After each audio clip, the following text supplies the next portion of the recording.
eternidade só olhando para o presente ou para o futuro imediato. Como eu disse ontem, se nós não acreditamos que Jesus de fato ressuscitou, nós somos os mais miseráveis de todos os homens. Está lá em 1 Coríntios, capítulo 15. Paulo até disse assim: comamos e bebamos, porque amanhã morreremos. Não se enganem, as más companhias ou as más conversações corrompem os bons costumes. Nós temos que estar preparados para responder com mansidão e temor a qualquer um que pedir a razão que está no nosso coração. Quando eu estava ali instalando, eu vi o pastor Beto abordando um tema muito interessante: aproveitar as oportunidades, como Paulo falou, em tempo e fora de tempo. Não podemos viver dois mundos. O mundo da igreja, onde a gente canta criou o céu, criou a terra, mas na segunda-feira você duvidar se isso de fato realmente aconteceu, né? Nós precisamos entender que, por mais que nós conheçamos o nosso Deus infinito, você não vai colocar dentro da sua cabeça, né, minha irmã? Da minha cabeça também não vai, embora seja a maior de todas da família, não vai caber muita coisa. Eu quero dizer o seguinte: como que uma mente finita vai conseguir colocar um Deus infinito? Tem gente querendo entender tudo sobre Deus para depois aceitar. Vou fazer uma comparação com vocês com quando a gente compra uma caixa de quebra-cabeças. Imagina uma caixa de quebra-cabeças de mais de 1000 peças e você começa a instalar em casa. É engraçado que você sempre separa o local do quarto para deixar ir montando. Ninguém arma e desarma um quebra-cabeça de 1000 peças. Mas você, quando compra essa imagem, você logo deixa a caixa ao lado e você, que não é bobo, logo começa por onde? Pelas berolas, pelas beiradas, pelos cantos. Por mais que você não saiba montar todo o quebra-cabeça, a imagem final já está ao seu lado. Você sabe qual é o desfecho, o processo que às vezes a gente não sabe. E a vida com Cristo é a mesma coisa. A imagem final tem que estar projetada na sua cabeça. A imagem é da cruz, a imagem da ressurreição de Jesus, a imagem da vida e vida em abundância. Mas se alguma peça ainda não está colocada no seu devido lugar, relaxa, porque muita resposta a gente só vai ter com Ele. E tem gente querendo entender tudo para depois se entregar. Olha, se você quiser entender tudo sobre todas as coisas, jogue imediatamente fora o seu celular agora. Porque eu queria saber de quantos dominam as leis do eletromagnetismo, das ondas, de como se passa os elétrons dentro dos circuitos para você usar o celular. Você simplesmente chega numa loja, compra o celular e desfruta da bênção mesmo sem entender. Você, meu jovem, que ligou micro-ondas hoje para esquentar seu leite, não tem a mínima ideia do que é o movimento das moléculas, o rompimento de ligações de hidrogênio, para que haja o aumento de calor sem fogo. Os micro-ondas foram inventados na década de 60 para suprir um problema da NASA, que era como esquentar alimento para os astronautas sem fogo. E hoje nós desfrutamos do micro-ondas, mesmo sem ter a mínima ideia do que é o movimento sobre água e o aumento da temperatura, somente com alguns segundos. Estão entendendo o que eu estou dizendo? Ou seja, aquilo que é do plano espiritual, que Deus intercede por nós com gemidos inexprimíveis, tem muita coisa que a gente não tem ideia, apenas desfrutamos. Portanto, o que nós precisamos ter é uma cosmovisão cristã para entender as coisas. É colocar a nossa lente, começar a enxergar o mundo a partir da palavra. Ele passa a ser o nosso óculos. E a gente passa então a compreender como que esse sistema se organiza ou se desorganiza diante do nosso papel do Pai Celestial. Qual é o óculos que você está usando? A cosmovisão cristã tem que estar inserida na sua vida no cotidiano. Se essa cosmovisão não está bem estabelecida, começam a vir os ataques. Os ataques do inimigo, eles são distribuídos de várias formas. Uma delas é sobre as famílias, sobre os relacionamentos. Não temos dúvida disso, de como nos últimos anos o inimigo tem tentado destruir as famílias para roubar, para matar aquele que é de Deus. também através das artes, do entretenimento. Uma figura que de propósito eu até tornei ela só numa forma de mosaico, de tanta vergonha que nós temos no nosso país de poder incentivar crianças, né, diante de um nu chamado artístico. E olha, a arte tenta deturpar a palavra de Deus em qualquer setor. Eu me lembro até, inclusive, de uma canção que é muito colocada em formatura, até por cristãos, uma música dos Titãs, chamada de Epitáfio. E muitos ficam refletindo, né, que ela diz assim: devia ter amado mais, chorado mais, ter visto o sol nascer, devia ter arriscado. Tem muito crente, eu já vi pastor pregando sobre essa canção, dizendo: olha, eu devia ter feito tanta coisa. Só que a gente esquece de uma parte do refrão que fala o seguinte: o acaso vai me proteger enquanto eu andar distraído. Quantos versículos nós encontramos na palavra de que não é o acaso que me protege? O Senhor é o meu escudo, o Senhor é o meu rochedo. Eleva os meus olhos para os montes, de onde virá o socorro? O socorro vem do Senhor que fez os céus e a terra. Eu quero alertar os irmãos é que nós somos bombardeados de várias maneiras, seja no ataque para a família, seja na arte, seja na mídia, no entretenimento. Olha essa imagem aqui, imagina lá em Salvador, o pessoal na praia. Olha o que está acontecendo aqui, ó. Que tatuagem é essa no peito? De tanto mexer no celular, inclusive na hora, né, do lazer. Então a mídia, a comunicação também deturpa os nossos conceitos. Aquilo que nós colocamos na cabeça de uma criança, meus amados, hoje, meu filho de 4 anos tem mais acesso à informação do que Luís XV na sua plenitude no domínio do rei da França. Tem alguma coisa errada. E ainda a gente pega essa lã e fica assistindo o tempo todo. Não é possível. Aliás, em relação a essa lã, olha o grande paradoxo. O próprio cristão que valoriza a palavra, às vezes ele dedica mais tempo para a televisão que com a própria Bíblia. Existe um chamado paradoxo cristão. De 100 pessoas que falam no Brasil: ei, posso falar aquilo que eu creio? 87 falam: eu creio em Jesus. 87%. Mas nas pesquisas mostra o seguinte: eles falam que desejam honrar a Jesus em tudo que fazem, eles desejam sempre pensar nas suas decisões baseadas em verdades bíblicas, mas quando se pergunta quantos leem de fato a Bíblia, não passa da metade. E não tem desculpa hoje para você falar: não, a linguagem é muito difícil. Queridos, quantas formas de acesso você tem para ler a palavra? Você não tem só uma versão? De fato, alguns falam: Tiago, mas é muito difícil. João Ferreira de Almeida, assim, muito segunda pessoa, palavras, né, beneplácito, palavra difícil, dá para traduzir? Não, tem já novas revisões. De fato, a gente tem que honrar esse homem, João Ferreira de Almeida, porque como português fez a tradução da Bíblia no século XVI, mas a palavra muda muito, né? Quando Deus fala que os nossos pecados estão colocados no fundo do mar, né? Hoje a gente poderia ter usado a palavra: Deus deleta os nossos pecados. Mas como João Ferreira de Almeida usaria uma palavra dessas? A palavra delete não tem mais do que 15 anos na nossa vida, mas isso é tão claro para nós, que quando deleta não tem como salvar, não tem como buscar de volta, não tem Ctrl Z, não tem desfazer e retornar, já está no lixo. Esse Deus poderoso se revela de várias maneiras. Então eu falei, o ataque sobre a família, depois foi quem? Sobre a arte, depois sobre a mídia, sobre o governo, a política, a economia, os negócios, temas como o aborto.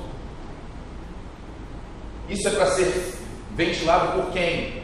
Quem vai ter que defender o aborto? Se nós não abrirmos a boca, quem é que vai abrir, querido? Abre lá no Salmo 139, depois em casa você vai perceber do desenho de Deus, inclusive antes mesmo de você ser formado nos detalhes, Deus já tinha sonhado com a minha e a sua vida. A palavra de Deus diz que eis que de uma forma terrível eu e você fomos formados. A palavra terrível no original hebraico quer dizer eis que de uma forma maravilhosa eu e você fomos formados. Quer ver um exemplo? Meu pai não é parente da minha mãe. Vocês são parentes? Meu pai é de Canhaçu. Conhece? Interior da Bahia? Olha lá, não conhece. Aí, pai, tem mais um morador lá. Mais um. Canhaçu. Minha mãe é do interior do Espírito Santo, Laranja da Terra.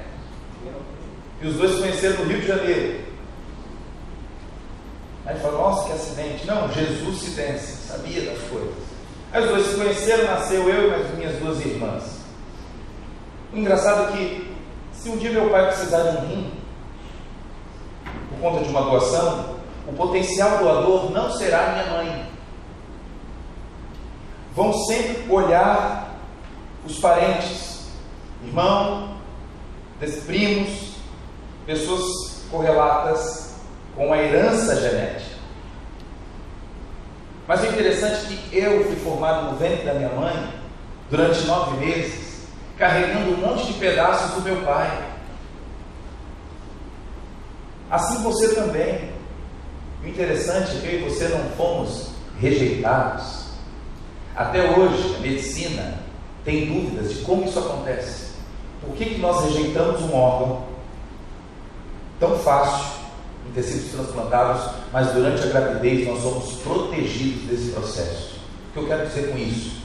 Tinha tudo para dar errado na gestação.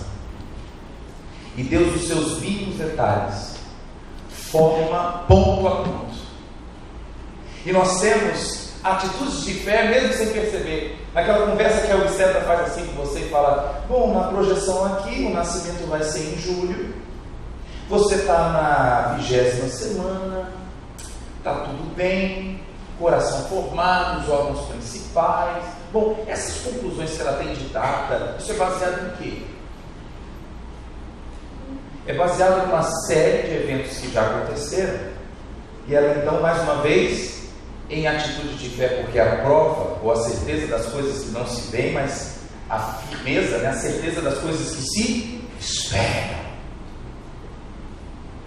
E assim, depois de 9 meses, a gente vê esse resultado que é uma obra divina. Não temos dúvida disso. E aí vem alguém e fala, pô, mas se precisar fazer um aborto diante de um estupro, ali existe vida até 3 vezes, olha, se formou, querido, zigoto. Se o espermatozoide entrou em contato com o óvulo, ali já começou uma vida. Então, de fato, isso é um assassinato. Sobre a ideologia de gênero, vocês apoiam isso ou apoiam a ideologia de Gênesis? É bem diferente. É homem ou mulher? É cromossomo XX ou cromossomo XY? Nós vamos conversar um pouco sobre isso hoje.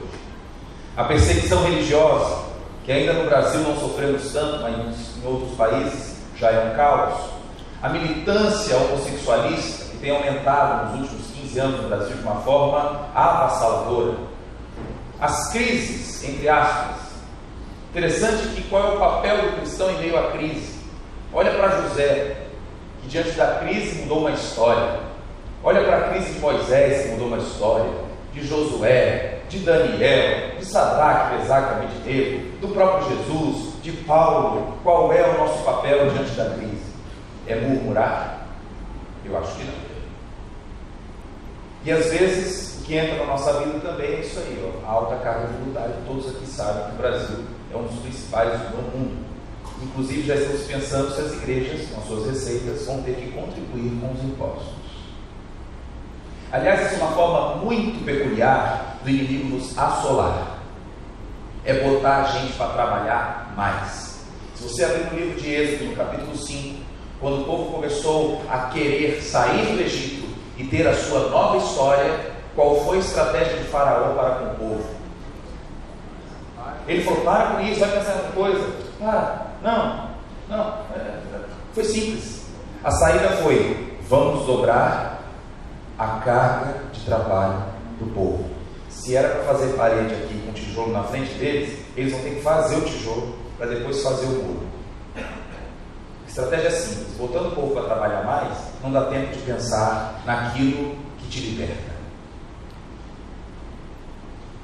É o que tem acontecido hoje. Irmão, foi lá no estudo da igreja? Não, irmão, tem que trabalhar tanto.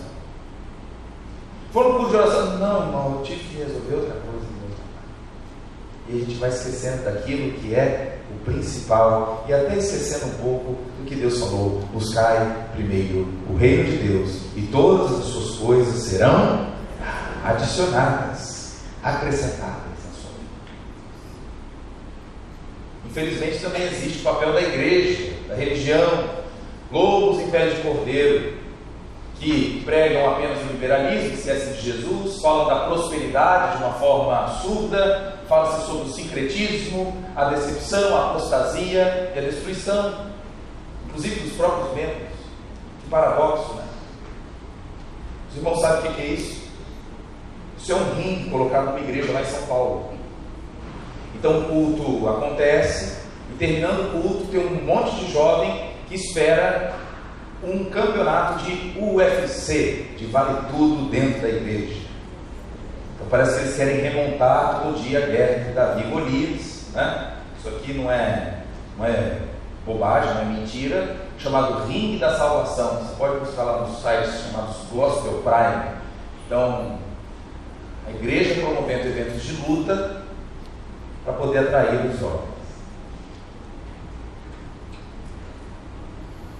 Arraiar de não sei o que, vem irmão, vem para a bênção. E aí começa a sempre colocar Jesus como uma sobremesa do assunto, para tornar os ambientes bastante atrativos. Será isso mesmo que Jesus quer? E agora a gente entra no core, no assunto principal dessa manhã e da tarde, que são as estratégias do inimigo em relação à educação e à ciência no nosso mundo. Em especial, a gente vai tratar sobre o Brasil. Crianças que desde os 4, 5 anos já começam a ser bombardeadas por informações como essa aí, de uma forma direta e indireta, através de desenhos animados ou aulas, ou conversas em casa. Diz assim: não ouça sobre a criação, não veja sobre a criação, não fale sobre o Criador. A mochila ainda lotada de livro, contando apenas uma versão da história. Minha filha lá em Vila Velha estuda no colégio cristão, com raízes cristãs, valoriza a Bíblia. Mas recentemente ela foi fazer uma prova sobre a origem do universo, e numa questão objetiva tinham 4 opções. Todas as 4 só apontavam para o evolucionismo, a explosão através de uma grande sopa quente, se formando então algumas moléculas e a possibilidade de vida. Veja que paradoxo. No colégio cristão, não se apontando nem um pouco para a ideia do criacionismo, como se isso fosse apenas um ato de fé, que não houvesse evidências das ciências. Olha, nós temos um grande grupo no Brasil de cientistas que falam abertamente sobre o criacionismo, que se colocam em pratos limpos uma ciência que não é tendenciosa. A palavra ciência, do latim, significa conhecimento. Onde nós temos buscado essas fontes? Não podemos ser tendenciosos. Nós temos de fato que abrir a palavra, confrontar com o dado que existe, e aí sim, poder mostrar para as pessoas que a fé pode andar em parceria com o que a ciência tem mostrado. Infelizmente isso se repercute dentro das igrejas. Então a criança que foi bombardeada de segunda a sexta de que não existe criação, muitas vezes ela está com o ouvido agravado, falando assim: olha, a Bíblia é um mito, o mundo tem milhões de anos, ela não é verdadeira, não há Deus, a Bíblia é irrelevante para a minha vida. Diz que aconteceu uma história numa igreja aqui no Brasil. Um pastor novo chegou na igreja e foi visitar a escola bíblica dominical. E aí sentou lá no cantinho, começou a ver a aula da professora com as crianças, e a professora perguntou assim: gente, quem foi que destruiu as muralhas de Jericó? Aí o menino falou assim: eu não fui, professora, não fui. Começou a chorar o menino: eu não fui. E o pastor: que isso? Aí o pastor falou assim: minha professora, e aí? Eu falei assim: pastor, se ele está chorando dessa forma, de fato não foi ele. O pastor saiu dali incomodado, foi falar com a diretora da EBD, falou: querido, olha o que aconteceu, contou o fato. Ela falou assim: pastor, eu entendo a dor do senhor, mas de fato é um menino muito educado, a família vem sempre à igreja, e assim, se ele não destruiu as muralhas de Jericó, não foi ele mesmo. O pastor, preocupado, saiu meio quase chorando, encontrou com o tesoureiro da igreja, contou a mesma história. O tesoureiro respirou fundo e falou: pastor, lamentável, não, mas olha só, tem dinheiro em caixa, se precisar a gente reconstrói esse muro hoje à tarde.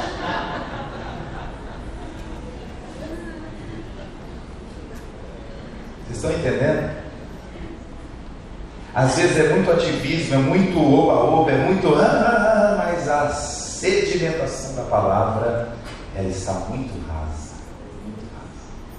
Nós temos, jovens principalmente, que saber dominar a palavra, entender que ela é uma espada e que na verdade você tem que defender a sua fé. Isso se chama de apologética. Apologética é a defesa da fé. Então, como é que um jovem vai defender a fé se ele vem aos cultos aos sábados, o culto de louvor? De manhã ele vem bem sonolento no domingo, e aí vida que segue. Aí vem a primeira pergunta dentro de uma aula, vai responder o quê? A espada dele está muito frágil. É aquela espada de criança, aquela que a gente faz espadinha em festa de aniversário de bexiga, toda mole. E aí ele, na sua vergonha, se enquadra como um detetive dentro das universidades, porque ele não tem nem a mínima chance de debater. Ele está completamente contra o que Paulo fazia. Paulo, quando chegou em Atenas, você pode abrir lá no livro de Atos, capítulo 17, versículo 16, abre lá, por favor, Atos 17, 16.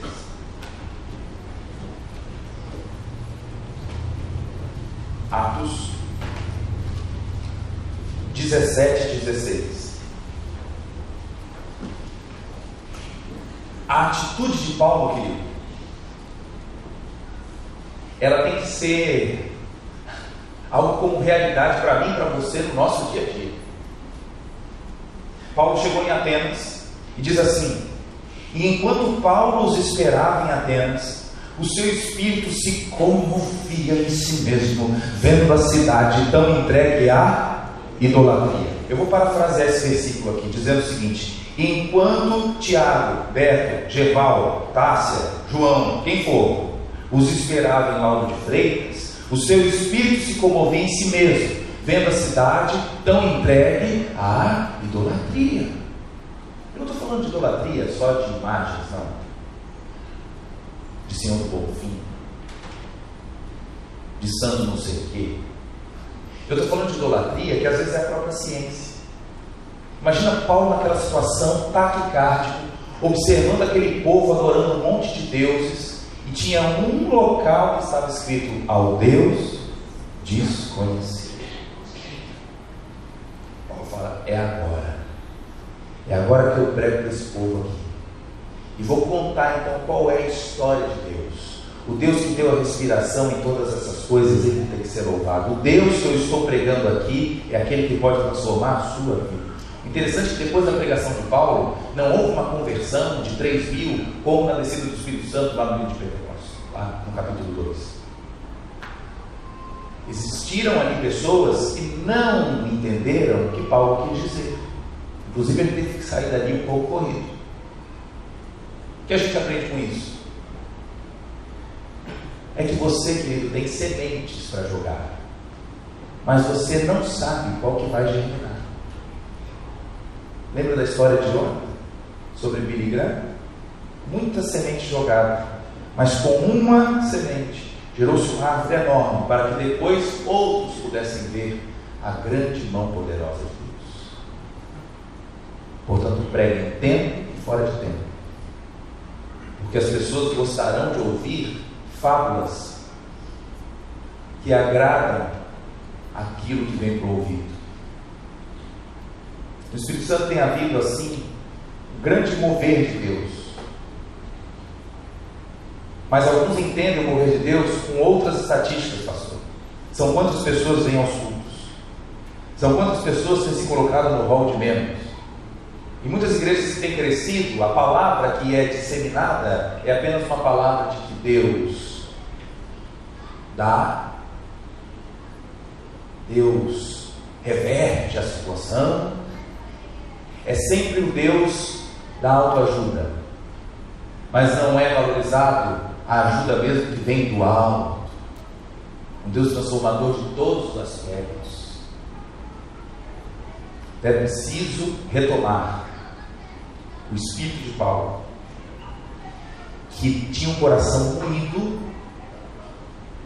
por uma idolatria que acontecia naquela época, e hoje também acontece com outros ramos, inclusive da ciência. Essa é uma imagem que eu ouço direto, onde eu milito como pesquisador e professor. Alguns olham para mim e falam assim: Tiago, como é que você defende a Bíblia se você é cientista? Essas coisas não combinam. Isso é um erro colocado para os nossos alunos, os nossos jovens. Aliás, eu sou uma das expressões bastante diferentes dessa ideia, que eu guardo no meu coração aquele versículo do Salmo 119, 11: escondi a tua palavra no meu coração para não pecar contra ti. Não existe dicotomia. Eu posso estar dentro do laboratório fazendo ensaios, observando reações, respostas de animais, mas tudo isso é uma forma diferente de nós louvarmos e apreciarmos as obras do Criador. Tem uma frase que eu coloco no meu e-mail, lá no final diz assim: eu oro enquanto trabalho no laboratório. Essa mesma frase foi dita por Louis Pasteur no século XIX. Pasteur, que defendia a palavra e que disse uma frase maravilhosa: um pouco de ciência nos afasta de Deus, muito de ciência nos aproxima, porque a gente vai percebendo o quão ignorante nós somos. Você começa a estudar, sai do ensino médio com, vamos botar aqui, uma bola de ping-pong de conhecimento. Aí você foi para a faculdade, você sai com uma bola de vôlei de conhecimento. Vai para a pós-graduação, você sai com uma bola de basquete de conhecimento. Mas sabe o que a gente conhece mesmo? A casca da bola. Porque à medida que nós conhecemos mais, quanto maior a bola, maior a área da sua ignorância.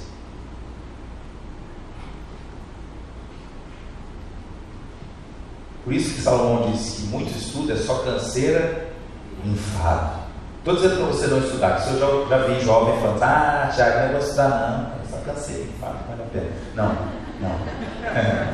Deus utiliza as estratégias certas.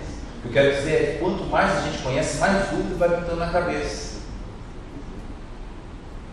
E com Deus é a mesma coisa, aprofunda na palavra para você ver. Tem muitas coisas que são as peças de sua cabeça que nós não conseguimos ainda colocar, não é?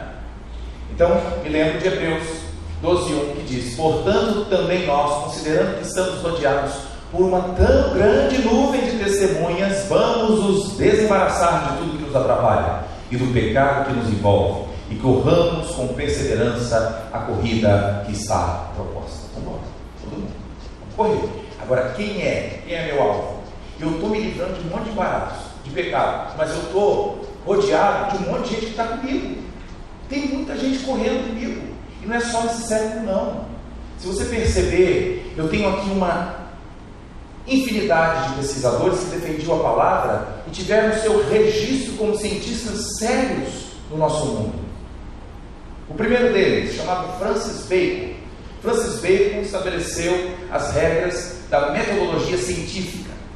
Se você hoje já ouviu falar, já defendeu uma dissertação de mestrado, uma tese de doutorado, isso se baseia em observar, estabelecer hipóteses, testar, discutir sobre o assunto, publicar o assunto. Essas regras básicas do método científico são de Bacon. Esse homem é do século XVI. Os princípios de Bacon são aplicados até hoje, e era um homem que defendia a palavra. Sobre os movimentos da Terra, de rotação, de translação, se não fosse Kepler, que falou sobre as 3 leis do movimento planetário. Também crente. Isaac Newton, o co-inventor do cálculo. Qualquer homem da física fala sobre Newton e também era cristão. Pasteur, o pai da microbiologia, médico químico francês, que inclusive hoje você compra um leite pasteurizado em homenagem a ele. Mais tarde a gente vai ver que, na minha opinião, esse nome de leite pasteurizado deveria ser mudado para leite mosaizado. Porque quem fez esse experimento pela primeira vez não foi Pasteur, foi Moisés, lá no livro de Êxodo.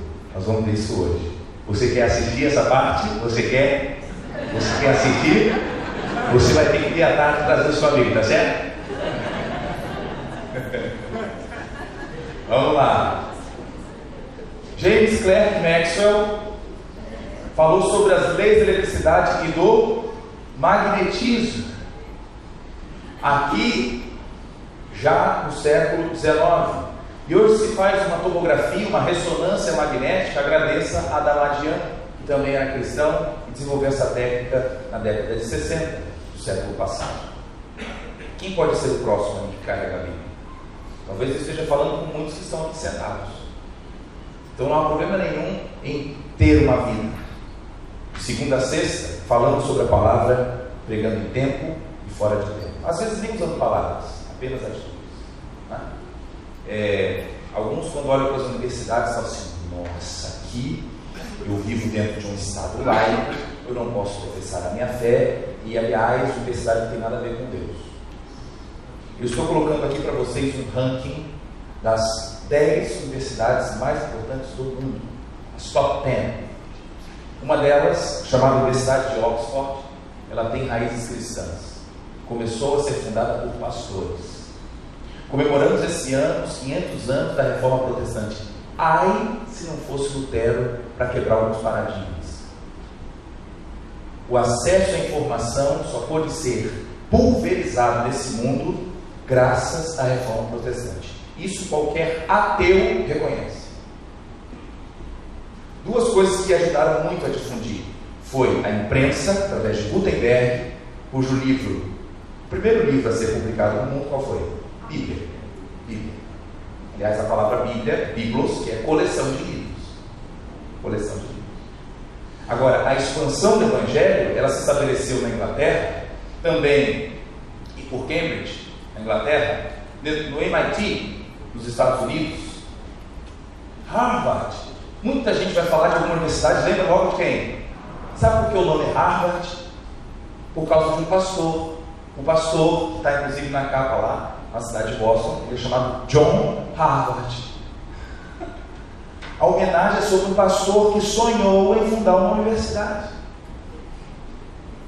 Princeton, todas elas com raízes cristãs, de igrejas que se preocupavam com o conhecimento.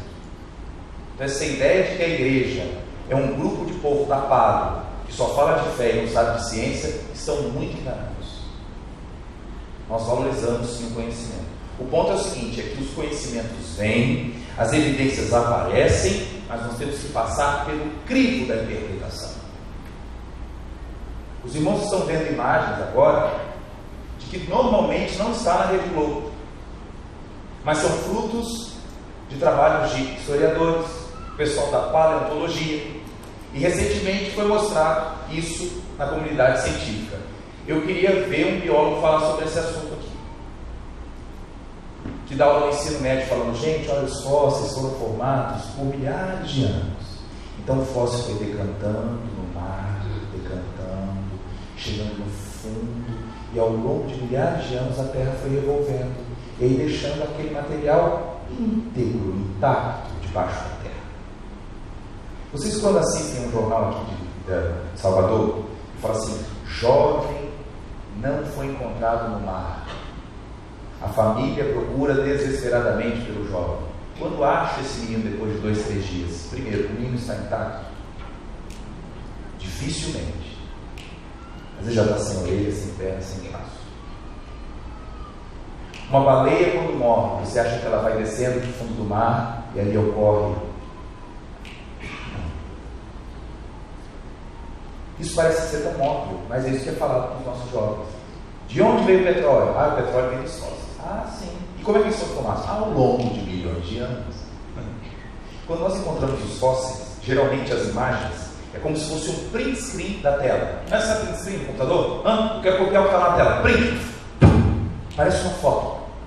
Nós encontramos geralmente fósseis que são sempre aglomerados, em situações de agonia, correndo. É como se fosse algo instantâneo. Como é que eu encontraria um fóssil desse jeito? Já pensou um animal morrendo, os dois juntinhos assim, um agarrado no outro? Isso tem todo o cheiro de quê? De que o processo de revolvimento da Terra foi algo instantâneo, abrupto. Isso te lembra alguma coisa? O dilúvio. O dilúvio foi a grande contribuição para que os fósseis fossem formados num meio com pouco oxigênio, sem ação de micro-organismos, que não houvesse a chance de decomposição fácil desses materiais. Então, de fato, nós não podemos rejeitar os fósseis, porque eles são as evidências. O ponto é como interpretar os fósseis. Aí é diferente. Então, o fóssil existe. O que tem que passar é pelo crivo bíblico ou darwiniano. E aí você falar, olha, de fato é uma evidência da criação, ou então é uma evidência da evolução. Alerta agora, pelo amor de Deus. Se você de fato é cristão e zela pelo Deus vivo, que aprendeu ontem comigo, que Jesus é o último Adão, que de fato teve o primeiro Adão, você não tem como harmonizar os conhecimentos de Cristo, Bíblia e aceitar o que Darwin falou. Não tem como compatibilizar a evolução com a criação. Impossível.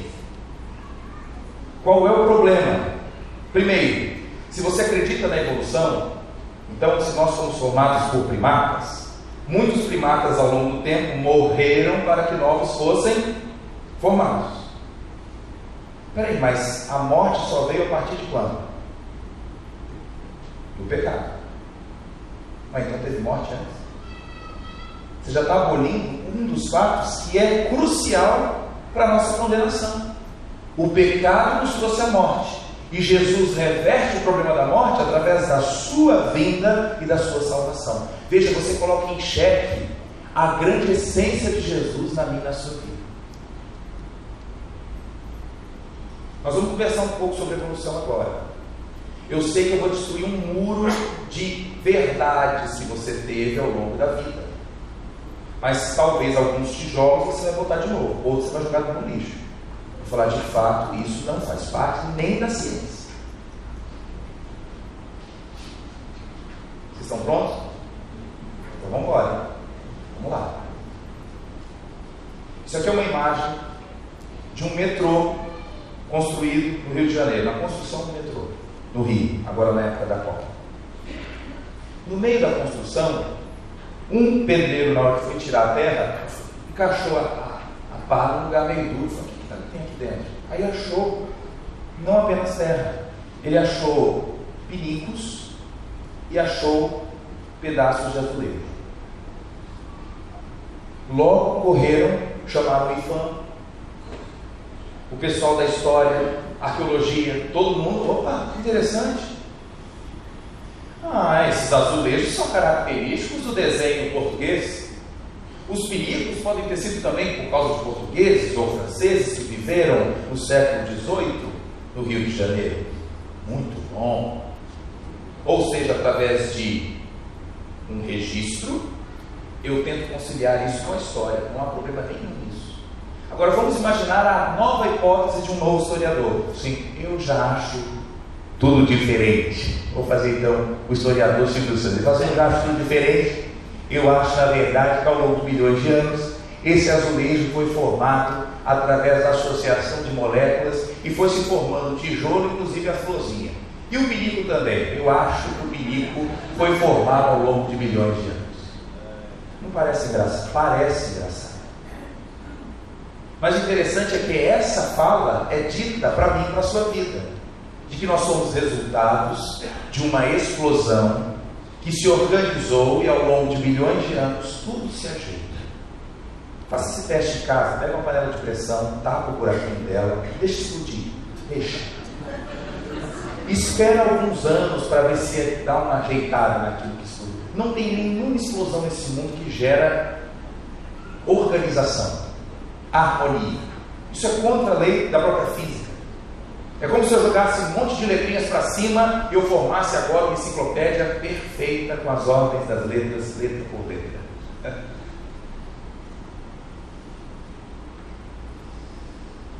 Essa aqui é uma imagem do Espírito Santo. Meus pais, sempre quando a gente passava ali, né, indo para o Rio, olha aqui o frade e a freira, né? Parece, né? Parece que um frade, parece uma freira, um esboço. De fato, isso aqui pode ter sido obra do Criador e penteou ali, mas é bem diferente da gente observar uma imagem como essa, no Monte Rushmore, nos Estados Unidos, com o registro dos 4 presidentes da República. Você já pensou se alguém também falasse, não, isso aqui também foi esculpido ao longo de milhões de anos?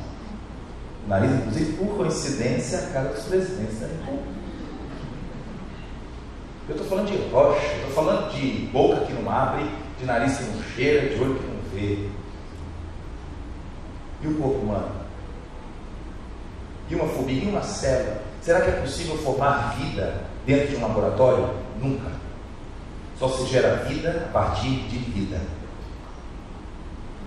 Estávamos mês passado no Rio de Janeiro, eu e minha família, a gente foi lá no Museu do Amanhã. Museu lindo. Dá para ver Niterói do outro lado. E fala-se muito sobre ciência no Museu do Amanhã. Vai lá visitar. Mas no 3º andar tem um vídeo que ele é extremamente perigoso. Mas como ele é belo, ele impacta. Ele te entorpece. Aí você sai de lá falando, rapaz, não é que é mesmo? Então a gente deita e vê numa imagem a 360 graus como que foi feita a vida. Primeiras imagens do filme. Lembrando o Big Bang. Depois vem uma sopa quente, fervendo, lavas. Depois vem uma cachoeira bem fria para mostrar o contraste da temperatura. Aí vem um grande tom demoníaco. E depois que aquece e esfria, aí ele mostra algumas moléculas. E dentro de segundos, uma célula.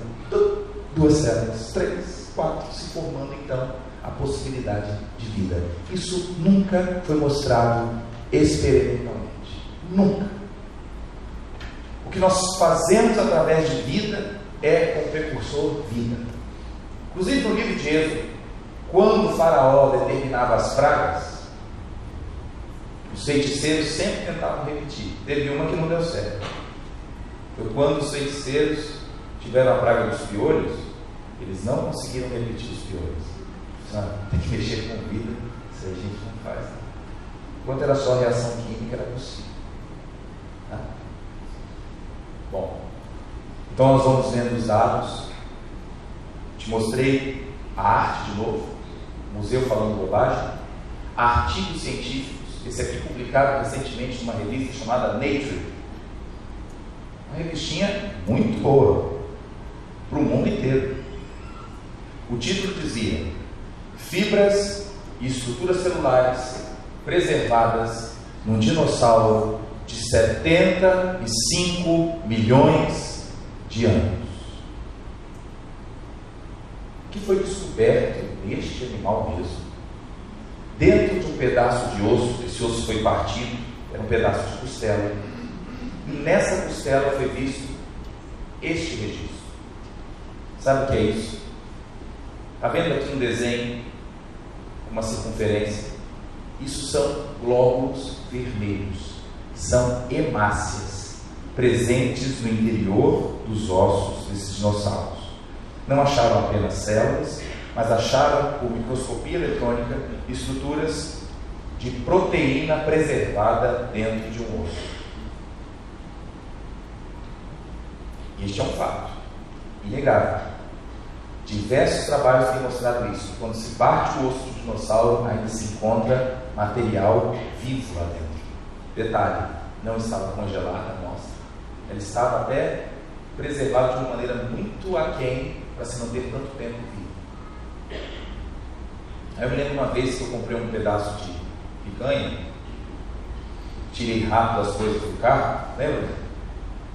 Eu esqueci 1 quilo de picanha no bagageiro do carro, de sábado para domingo. Aí de manhã, na segunda-feira, quando eu fui trabalhar, eu falei, gente, alguém morreu aqui dentro. E tira a carne, vê se o cheiro sai. Breguina. Eu estou falando de um dia, um material rico em proteína e célula, ele entra em decomposição. Olha o título desse trabalho. Como é que eu consigo preservar células com 75 milhões de anos? Sabe onde é o problema? O ponto grave aí é a datação das coisas. Tiago, mas essa expectativa de milhões, ela é baseada em quê? Em datações, por exemplo, do carbono chamado 14. Que a maioria aqui ouviu falar disso. Ué, Tiago, mas o carbono 14 não é real não? Não, ele é real em relação ao seu decaimento, ao chamado tempo de meia-vida do carbono 14. É um tipo de elemento químico que a cada 5.730 anos ele cai na sua metade de quantidades. Só que até hoje não se sabe se esse decaimento é constante nos próximos 5.000 anos. Já existe dúvida sobre os problemas de contaminação das amostras com carbono 14. Um exemplo que eu te dou. No aeroporto do Canadá, foram construídos há 100 anos atrás árvores em volta do aeroporto. Recentemente pegaram as cascas dessas árvores e colocaram na datação do carbono 14. O pesquisador não sabia que a árvore era de lá, e o resultado foi: essas árvores têm milhares de anos. Qual foi o problema? É que existe contaminação dos aviões que passam para lá e para cá e impregnam na casca da árvore. Por que existe essa loucura dos cientistas ateus falarem tanto sobre milhões de anos e não somente sobre milhares? Por que a Terra não seria tão jovem? Porque se de fato a Terra for jovem, não daria tempo para organizar tanta coisa. Então qual é o recurso que eles usam para tentar explicar a perfeição das coisas? Tempo, tempo, tempo, tempo. Inclusive começam a sujar os dados até em artigos muito bem, entre aspas, respaldados. Nós não temos a preservação de uma matéria viva em tanto tempo, nem congelando.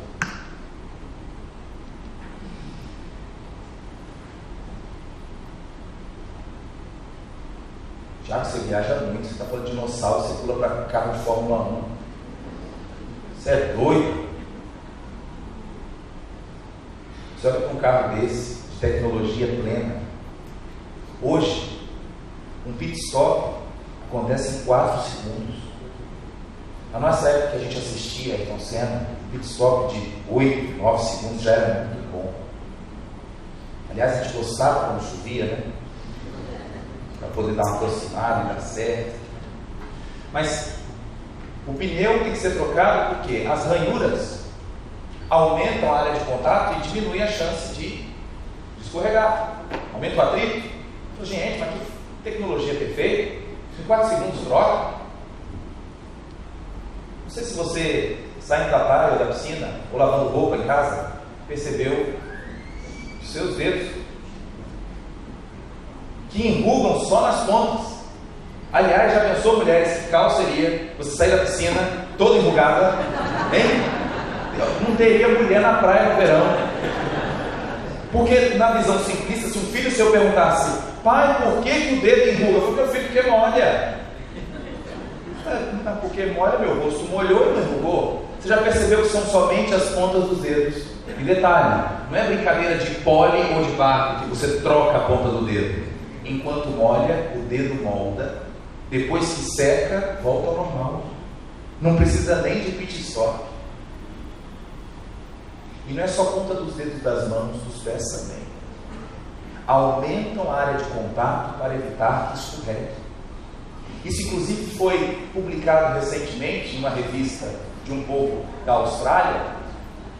Mas me chama a atenção de onde vem a origem da evidência. Ele mostra ali: Centro de Comportamento e Evolução. Sabe o que ele diz no texto? Os dedos enrugam por uma conquista da evolução. Ao longo de milhões de anos foi percebido que se escorrega menos quando se pega com os dedos quando estão enrugados. Gente, isso é como se fosse o raciocínio de que o dedo pensasse. Não, tudo aquilo que a gente vê com extrema maestria é porque alguém pensou sobre isso. Alguém desenhou um suporte desse teclado e pensou, puxa vida, nem todo tecladista vai ter a mesma altura. Então eu vou criar aqui um sistema de regulação para cima e para baixo. Tudo é pensado de uma forma proposital. O encaixe das coisas. Tudo tem um motivo. Se eu tiro esse cachimbo, não serve o pedestal inteiro. Mas o que é dito na biologia para os nossos filhos? Olha, o pedestal foi montado ao longo do tempo. Então o parafuso um dia se juntou com um pedaço aqui da bolinha e começou a falar, vamos namorar? Quem sabe a gente forma um dia o pedestal. Não. Ou tem pedestal completo, ou não tem pedestal. Tempo é um fator. E outra coisa, colocar na cabeça dos alunos como se tudo pensasse. É tão engraçado isso. Às vezes eu faço essa pergunta para o pessoal da medicina. Eu dou ao pessoal do 8º período de farmacologia. E eu pergunto, pessoal, no momento que nós temos uma situação de estresse, eu falo, sim, professor, pode falar. A gente está pronto para responder o senhor. Ok? Nós liberamos uma alta carga de adrenalina, professor. Ok. E a pressão arterial aumenta, professor. Por quê? Por causa da vasoconstricção. Ok. Os vasos diminuem o seu calibre, a pressão arterial aumenta. Muito bom. Agora, você já pensou se isso acontecesse nas coronárias? Nas artérias que irrigam o coração? Ali não pode haver vasoconstrição. Porque é no momento que eu mais preciso do coração. O que Papai do Céu teve que fazer? Para poder fazer uma substância ter efeito duplo. Em muitos órgãos, como a pele, tem que ter vasoconstrição. Por isso que a gente fica... Estava branco, velho, branco. Por que ficou branco? Aí vem a explicação do médico ateu. Não, porque o tecido não pode perder sangue quando corta. Então ele faz vasoconstrição, como se a pele pensasse. Não. Papai do Céu botou um monte de receptores específicos para fazer constrição, de fato, para não ter hemorragia. Mas ele desloca sangue para onde tem que passar. Por exemplo, coração e músculo. Por isso que quando o Bahia joga em casa, hein, Bahia? Quando o Bahia joga em casa é mais fácil ganhar, não é? Porque tem uma torcida aqui. E mais adrenalina e mais vasodilatação para os tecidos musculares. Como que a adrenalina tem esse efeito duplo? São perfeições da natureza e quando a gente se debruça no dia a dia, fala, meu Deus, é tudo obra das tuas mãos. A terra está cheia da glória de Deus. E aí vem um sujeito que estudou teologia do século XIX, chamado Charles Darwin. E esse homem teve uma certa contribuição do pai, porque não valorizava tanto a Bíblia, o seu avô também não. Foi fazer teologia, mas não tinha grana para investir tanto nos seus estudos. Então ele ganhou uma viagem com um monte de padre para passear num barco chamado navio Beagle. E está aqui a viagem de Darwin. Darwin sai da Inglaterra, vem para cá, vem Darwin. E sabe onde ele parou? Parou primeiro no Brasil. Desceu aqui, parou em Salvador, depois passou em Montevidéu, passou no Uruguai, né? Ilhas Malvinas, subiu, chegou lá na Ilha de Galápagos. Tirou algumas conclusões aqui das suas observações na Ilha de Galápagos. Depois veio em direção à Austrália, passou na região do sul da África e subiu de novo. Essa viagem dele, coragem, viu? Imagina, estou falando disso de 1835, 6, 7. O Brasil já tinha sido independente, mas cartas náuticas, recursos de salvamento, muito ruim. 5 anos de viagem. Darwin, observando essas características da natureza da região do sul do nosso mundo, ele pôde tirar algumas conclusões e escreveu, portanto, um livro chamado A Origem das Espécies. Esse livro está disponível na internet, você pode baixar ele. Molecada, pode ler. Tem muita gente que baba sobre Darwin, mas nunca leu o livro A Origem das Espécies. O livro que foi escrito, marca a data, 1859. O que Darwin conhecia sobre DNA? Nada, porque o DNA só foi elucidado a sua estrutura em 1953. Ou seja, tinha que passar mais 100 anos para alguém falar de como era o DNA. Mendel não tinha falado nada de genética ainda nessa época. Aliás, Mendel trabalhava com os padres também. Olha, muita coisa de raiz cristã.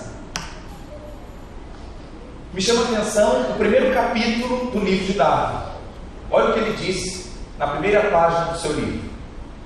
Na viagem que fiz a bordo do navio Beagle, no meu regresso a casa em 1837, pensei que se fosse pacientemente coligindo informação e refletindo sobre todos os atos que de alguma forma se relacionassem com essa questão. Talvez fosse possível dar passos no sentido de desvendar este mistério. Olha só agora que eu sublinhei. Após 5 anos de trabalho, permiti-me, fala bem alto agora esse verbo que ele escreveu, Darwin escreveu, especular sobre o assunto e continua, rascunhei algumas notas que em 1844 transformei num esboço de conclusões que na altura o próprio Darwin, acho que se ele tivesse Bíblia, ele falou assim, gente, olha só, ciência muda muita coisa. Diante da minha viagem de 5 anos, eu tive algumas ideias, mas diante do que nós temos hoje, nem eu confio no que eu falei. Porque ele foi honesto. Ciência é assim mesmo. A ciência passa por novas ideias e nós olhamos para trás e falamos, meu Deus, como mudou! Hoje uma criança com febre, minha irmã, você dá o que para o Mateus? Ele quando está com febre, fala o nome. Ela dá dipirona, ela dá paracetamol, ela dá ibuprofeno, mas ninguém fala aqui, eu dou um comprimidinho de AS que eu diluo na colher. Quem é aí da década de 80 sabe o que eu estou falando.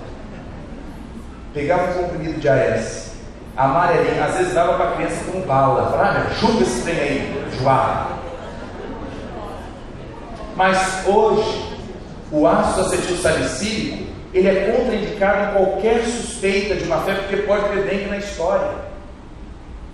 A Xuxa fazia propaganda do melhoral infantil em cadeia nacional em 87, dizendo, gente, para você ficar legal, toma melhoral mesmo, já usado há tanto tempo, qual o problema? Hoje aparece lá em menos de um segundo, esse é o que eu quero fazer dengue. Então aquilo que era uma verdade absoluta na década de 80 para trás, hoje é um absurdo.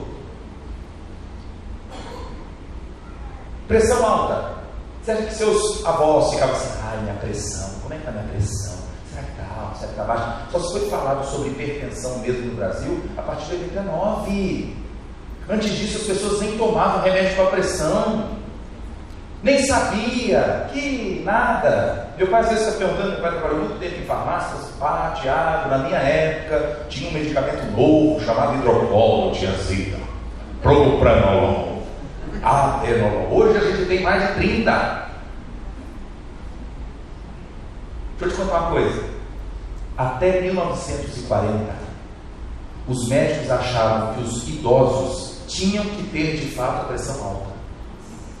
É por isso que na medicina a hipertensão é chamada de hipertensão essencial, porque achava-se que era essencial manter a pressão alta para manter os órgãos bem perfundidos pelo sangue. Não, a pressão está aumentando? Joia! Isso é uma resposta excelente para o corpo se manter vivo. Baixar a pressão? Nunca. E ovo? Comer ovo ou não comer? Está vendo? Então, eu estou me baseando aqui em perguntas que é do nosso dia a dia.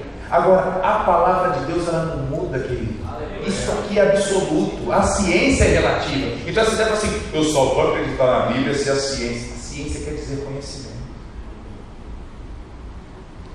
O próprio Darwin escreve em outra parte do livro isso aqui. Se pudesse ser demonstrada a existência de qualquer órgão complexo, o qual não pudesse ter sido formado por meio de numerosas, sucessivas, pequenas modificações, a minha teoria estaria completamente arruinada. ele coloca a dúvida no seu processo de observação.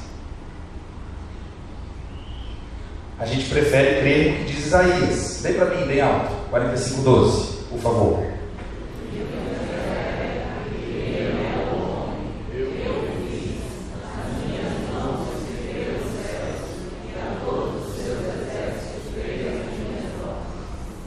A todos os seus exércitos eu dei as minhas ordens.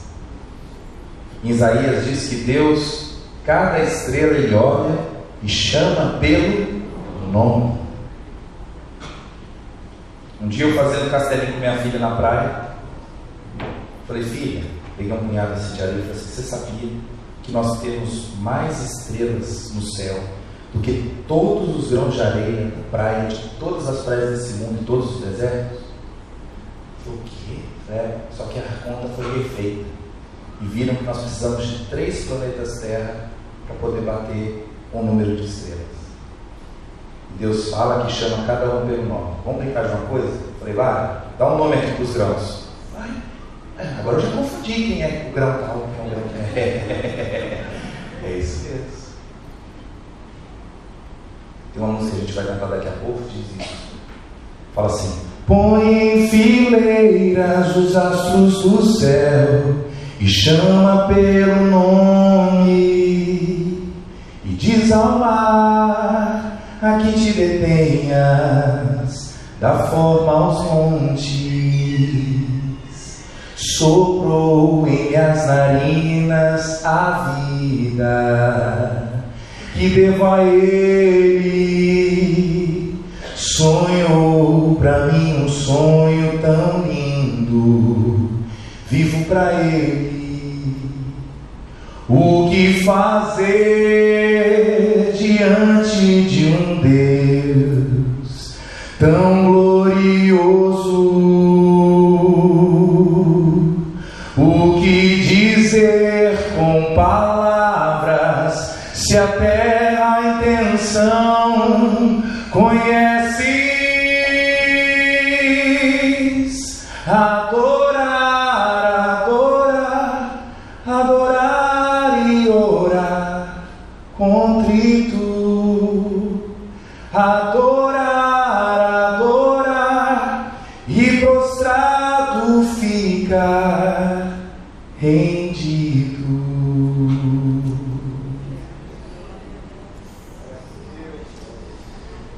Essa é uma carta trágica de Darwin. Darwin fez uma carta que recentemente foi leiloada em Nova York. Pagaram $90 mil por esse rascunho. E ele disse aqui na tradução: lamento ter de informá-lo que não acredito na Bíblia como revelação divina e, portanto, tampouco em Jesus Cristo como Filho de Deus. Atenciosamente, Charles Darwin, 1880. E tem cristão que tenta conciliar que Darwin é filho. É muito triste. Vamos falar um pouco então de quem é a verdade. Quem é que vai engolir quem? Quem é que ao longo do conhecimento das moléculas hoje, da genética, da biologia molecular, pode desafiar o poder de Deus e valorizar mais Darwin? Vamos pensar no casalzinho aqui de leão e leoa. Se você acredita então que o leão precisou um dia virar leão, ele era uma bactéria, virou um leão. Aí imagina o contexto. Parece até engraçado. O leão, agora eu sou o leão. Já fui um gatinho, agora eu sou o leão. E agora eu tenho que esperar uma leoa. Cadê ela? Não, vou ter que esperar alguns milhões de anos, esqueci. Porque assim, você já pensou? Se cada casal tivesse que esperar o seu par para poder gerar filhos? Porque não se fala sobre a ideia da sexualidade. A bactéria é assexuada. Como é que de uma hora para outra virou macho e fêmea? E outra, teve que gerar isso tudo junto. Estamos com um problema grave para resolver. Eu estou falando de cada espécie. Então, uma evolução simultânea de cada gênero. Outra coisa, pensa no rolo de papel higiênico que você comprou. supermercado. Se alguém te falasse, não, esse rolo ao longo de milhões de anos ele foi produzido assim, a celulose foi se juntando e o rolo foi compactadinho e caiu dentro do pacote personal. E se eu te disser que o DNA que está dentro de cada célula nosso está muito mais compactado do que um rolo de papel higiênico desse? E o detalhe, este DNA ele empacota e desempacota na hora específica para a célula funcionar. Parte desempacota, parte volta de novo ao seu original. E aí faz com que um DNA de 2 metros caiba dentro de uma célula. É por isso que cabe tanto também papel num rolo tão pequeno. Aqui chega a quase 40 metros. Mas alguém inteligente fez isso. E o DNA, da mesma forma. Então, milhões de anos poderiam explicar a formação desse rolo de papel. Outra coisa, os químicos. Quem gosta de química aqui? Olha, tem gente que fala assim, eu odeio, eu gosto, mas... Olha, quem não gosta da química tem uma visão parcial do mundo. Porque agora mesmo está acontecendo um monte de coisa aqui relacionada à química. Você saiu de casa e certamente escovou os dentes. Lógico, o presunto, né? E aí você fez uso de uma substância chamada lauril sulfato de sódio que estava presente na pasta. Fez uso do flúor. O flúor, cadê os dentistas? Conheci um monte de homem aqui. Flúor. A função do flúor, ela só foi descoberta com ação antimicrobiana e anticaricida a partir da década de 60. A primeira cidade a se testar flúor no Brasil foi lá no Espírito Santo, chamado Baixo Guandu. Deu certo, depois foi para Marília, e o povo viu que dava certo, e vamos fluoretar a água.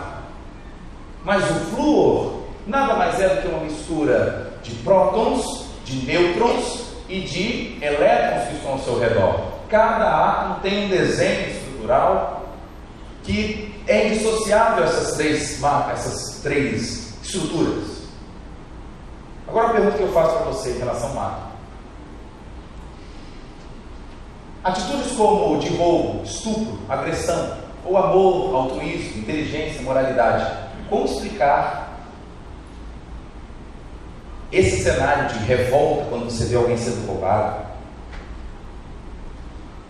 De um ato de pedofilia? Como é que isso bate no seu coração de revolta? Como explicar um átomo se revoltando contra isso? Existem situações que estão além da física, são situações metafísicas, que não são explicadas por conta de moléculas, arranjos. As nossas paixões, os nossos desejos, o amor, aquilo às vezes de olhar a dor de um filho num hospital, e você fala, Deus, eu queria que essa dor fosse em mim. Não dá para transferir, não? Já teve esse sentimento com seu filho? Ele ardendo em febre de madrugada? Hein, pai? Hein, Dena? Minha esposa deu 37 e ela já começa. Meu Deus, mas não estou com febre.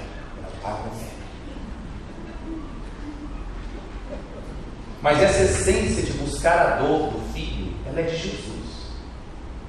Porque ele de fato tomou sobre si todas as nossas dores. E o castigo que nos traz a paz estava sobre ele. São coisas que nós só sentimos, nós não explicamos em papel. Muitos que falam, Tiago, eu não acredito em Deus. Aliás, eu tenho muita dúvida disso. Uma pergunta que é comum dos ateus. Se Deus existe, por que existe o mal e o bem? Por que existe tanta gente morrendo, tanta gente estuprando, tanta gente... Falou, peraí, a tua pergunta já está baseada em princípios de Deus. Onde tem Deus, tem o bem. Onde não tem, tem o mal. Porque se de fato você acredita que não existe nenhum controlador de tudo, tudo é permitido, meu amigo. Porque um átomo, quando olha para o outro átomo, se ele quer ficar estável, ele rouba o elétron dele quando quer, para me dar, é meu. Passa para você, fica para você. O átomo não fica, ai meu Deus, será que eu roubo o seu elétron? Ah, se você perder seu elétron, sua estrutura vai se acabar. Não, deixa eu pegar de outro. Não, não tem isso. O átomo rouba onde tem que tomar e o outro também doa onde tem que doar e acabou.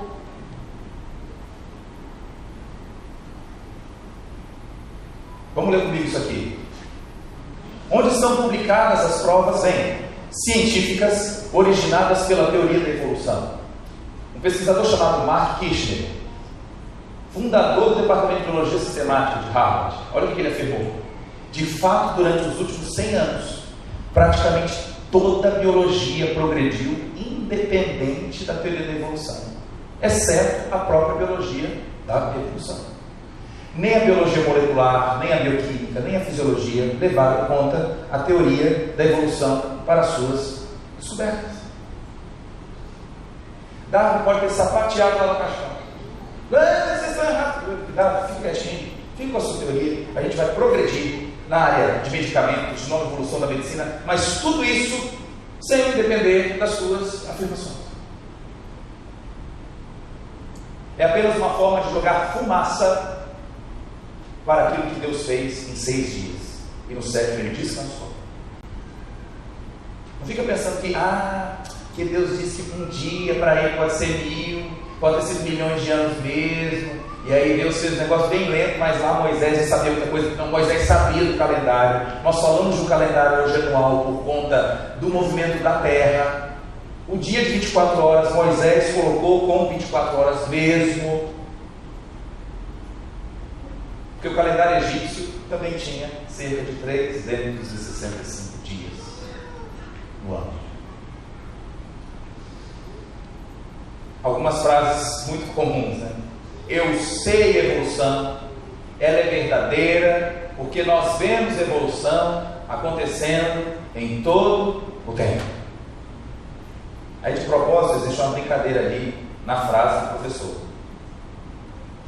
Eu acredito em evolução. Essa primeira, ele fala de uma célula gerando um homem. Essa nós não acreditamos. Essa não. Nós acreditamos nessa de baixo, que é um cachorro podendo virar um outro tipo de cachorro. Ele continua sendo da espécie canis familiares. Eu e você somos Homo sapiens e sempre fomos Homo sapiens. Então pode até ser que linhagens de cães sejam formados ao longo do tempo. Isso é chamado microevolução. Então, uma espécie sempre é a mesma espécie. Tiago mais tarde falou de uns passarinhos que tinha lá na ilha de Galápagos e disse que os passarinhos mudavam os seus bicos. Sim, mas ele continuava sendo o mesmo passarinho.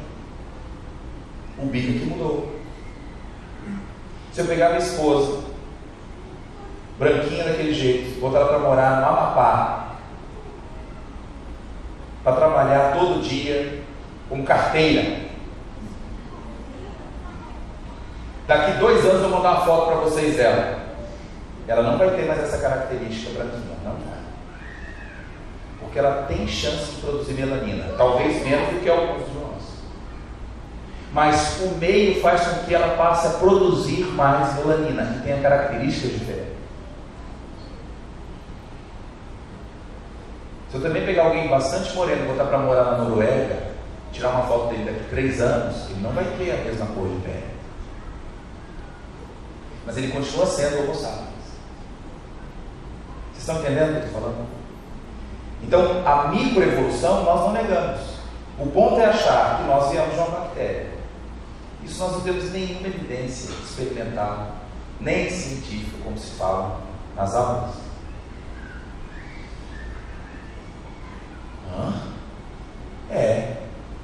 Para formar então uma nova célula, eu preciso de uma célula-mãe. Não dá para formar nada a partir apenas de moléculas, né? Então a diversidade das pessoas que existem no mundo são baseadas no meio onde vivem, o que fazem, certo? Inclusive hoje a área da genética tem um novo nome para isso.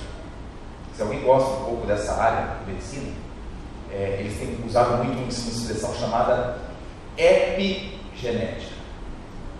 Epigenética. O que é epigenética? É como se o nosso DNA fosse uma biblioteca. Tem um monte de livro lá fechado. E dependendo daquilo que você quer estudar, eu quero estudar sobre piano, abre lá os livros de piano. Eu quero estudar sobre língua alemã, opa. Eu quero aprender engenharia, beleza. Você leu na sua biblioteca os livros que você escolheu. Mas não quer dizer que a biblioteca só tem livro de piano alemão. Se um dia lá na frente você quiser estudar inglês, tem também livro lá. O nosso DNA parece mais ou menos assim. Nós podemos recrutar alguns genes que estavam adormecidos durante décadas e você só estimulou a vida adulta. Por isso que é muito importante estimular as crianças com várias chances de incentivo, seja musical, seja no esporte, seja com uma nova língua, porque a gente vai tentar acessar genes que talvez lá na frente possam trazer outros frutos. Mas tem gente que, infelizmente, desde cedo, desculpa o instrumento que eu vou fazer aqui como comparação, mas é o berimbau, que é comum aqui na Bahia. Mas o berimbau ele tem um som polifônico. É como aqui um teclado? Hã? Não, o berimbau é.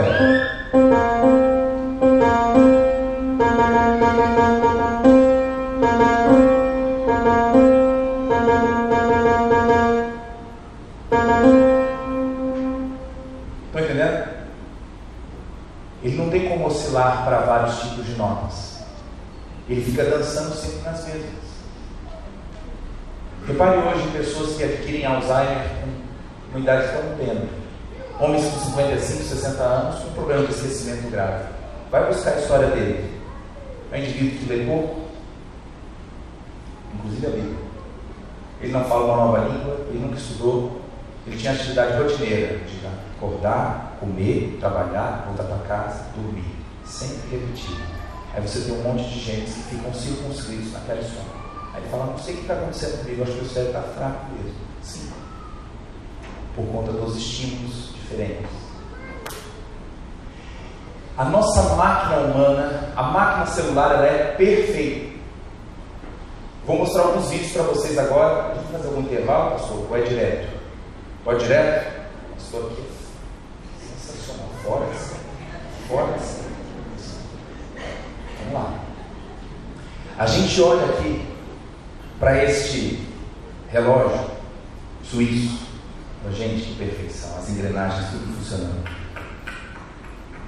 Imagina se eu tiro esse parafuso do meio aqui. Pode acontecer um caos, né? Deixa de ser relógio, deixa de funcionar. Isso é baseado numa teoria chamada complexidade redutiva. Agora, isso é de um relógio. Sabe o que é isso? Isso aqui é uma imagem de microscopia eletrônica de proteínas de insetos. Proteínas de insetos foram vistas com a mesma forma, o mesmo desenho de uma engrenagem de relógio. Isso é chamado complexidade redutiva. Se eu perco essa engrenagem, o inseto vai ter alguns prejuízos. Alguém tem ideia para que serve um sistema desse de engrenagem para o inseto? Uma cigarra. Vou te mostrar agora através desse vídeo. Olha para que serve a engrenagem. Ele funciona igualzinho um carrinho de criança.